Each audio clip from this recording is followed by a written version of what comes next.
I'm on the north side of our studio garden barn in a fairly new planting bed that we designed about a year ago. We incorporated organic matter in the entire planting bed. Again, it's on the north side, so we get a little bit of shading pattern. Now in the spring, we decided we wanted our planting scheme color to be a pinkish contrast. So we have various things planted here, and I must tell you that it's been a long while in the making to get this at its peak color because of those cool, moist times that we had earlier on in the season. Now it was interesting to note that in this bed, the front of the bed actually got more sun earlier on in the year and progressed better because of the cool, moist temperatures. But as the summer came along, the back caught up with it because it's a little bit more shaded, with the exception of this corner here, which really is on the west, northwest side, so it gets a lot of sun and a lot of heat. So we chose Lantana, which is very drought tolerant and likes a lot of hot sun. Now the variety that we chose was Confetti because of its pinkish color, but let me show you a contrast here. We bought them at two different locations. This one really has a pinker color with the yellow mix, where this one's almost more of an orangish red color, but they were both sold as Confetti. So you're going to get a little bit of variation depending on the plant material that you choose. So just be aware of that can occur. But the pink color really turned off nice to match up with some of our different types of impatiens. Now this one is called Double Impatient. It's a pink color again, but the flower actually looks like a rose because of the double shape to it.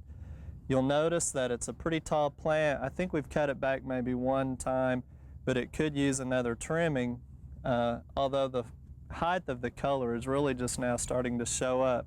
So again, this is a double impatient. Pink comes in white and other shades of red. Next to that, a little bit different contrast with the variegated foliage, but still the pink flower is a New Guinea impatient. Remember, these have larger leaves, a little bit larger flower, and will tolerate the sun a little bit more than the traditional impatient. And of course, next to that is just another probably typical impatient that most everyone's familiar with, but a pink color. And if you'll notice too that this one, the blooms, it's a single bloom, and it's a lot more profuse in the blooming than the double over here behind me. So if you're going for uniqueness in a flower, you might want to try the doubles next year. If you're going for a massive color for shade, I would stay with the single ones. Now let me take you over to another part of our garden and show you another annual that's really doing nicely for us.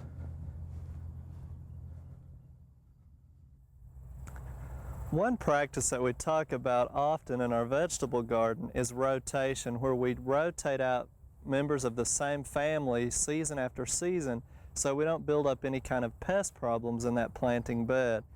Now we don't often think about doing that when it comes to annual flowers, but it really is a practice that you should consider.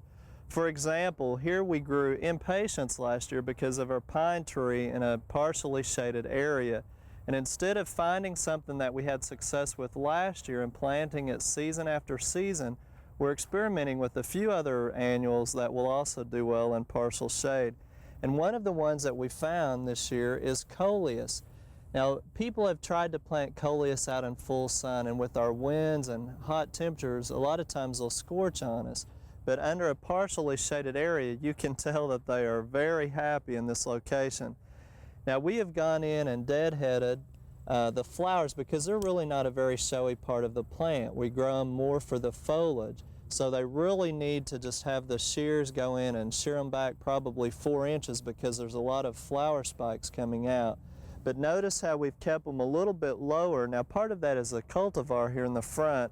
We have a little bit different cultivar in the back, and gosh, they're getting up good 3, close to 4 feet high to give us some height. But with all the various shades of color, they make a nice attraction, and we've been real pleased with them. So again, with the winter months coming up, now's a great time to start doing your homework. And if you don't find anything that you want carried at your garden center, now would be a great time to request it so they'll make sure and carry it for the spring season.